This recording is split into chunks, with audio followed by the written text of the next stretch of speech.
Amnesia Memories is a visual novel dating sim game that is part of the popular Amnesia series in Japan. It was originally released in Japan on PlayStation Portable in 2011 and had a localized version released in 2015 on PlayStation Vita. It has a huge fanbase in Japan and has a few fan games as well, along with an anime.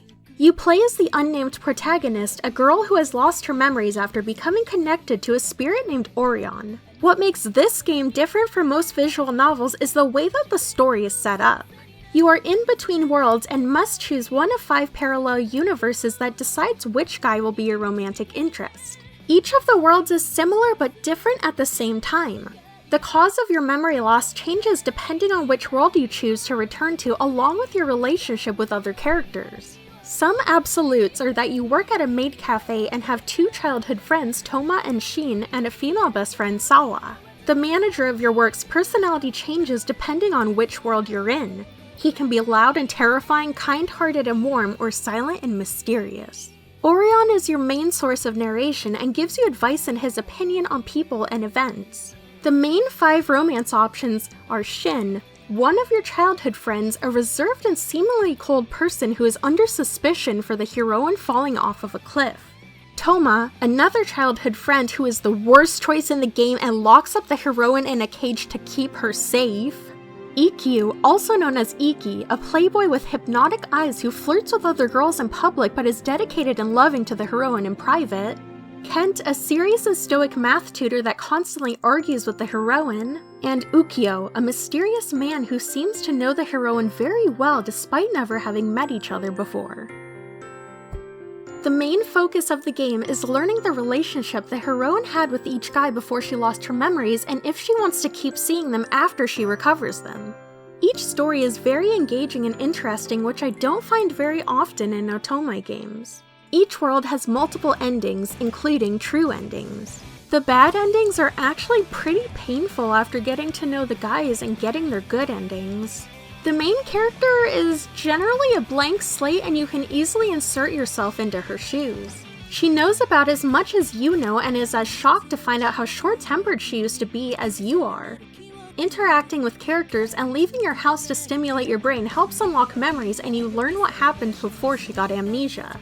The artwork is very pretty and the characters are all appearing to look at.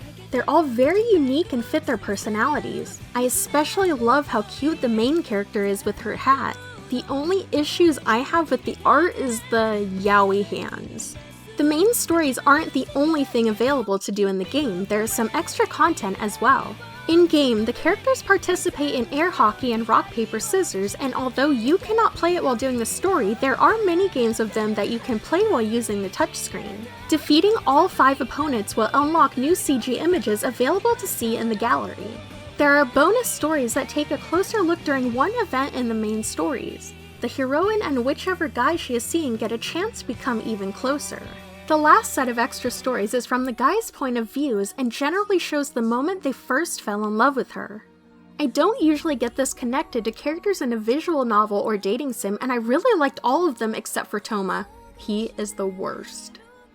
Each story I thought couldn't top the last one I had played, but they all surpassed my expectations. The order I played was Toma, Shin, Ikkyu, Kent, and Ukyo, and that's pretty much my ranking on how much I like them.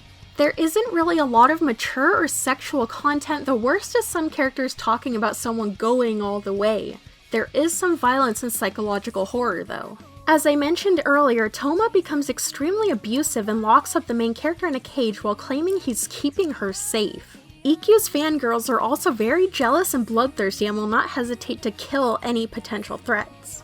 There is a bit of humor in the game, but for the most part it is very serious and shows real problems in relationships. The first 4 worlds are generally very realistic, while the 5th unlockable world delves into the supernatural. Each story is very good in its own way. I was very surprised by how interested I was in the entire story and how each character made me want to know more. It's hard to say who I think the best choice is for the heroine, but I think I would go with the one who loves her in every timeline. I highly recommend this game, but give warning about the abusive relationship with Toma. The rest of the guys are very likable. If you like dating sims, serious storylines, and Madoka Magica, you will enjoy this game. I hope eventually the fan games will be localized so I can learn more about the relationships after the main story ended.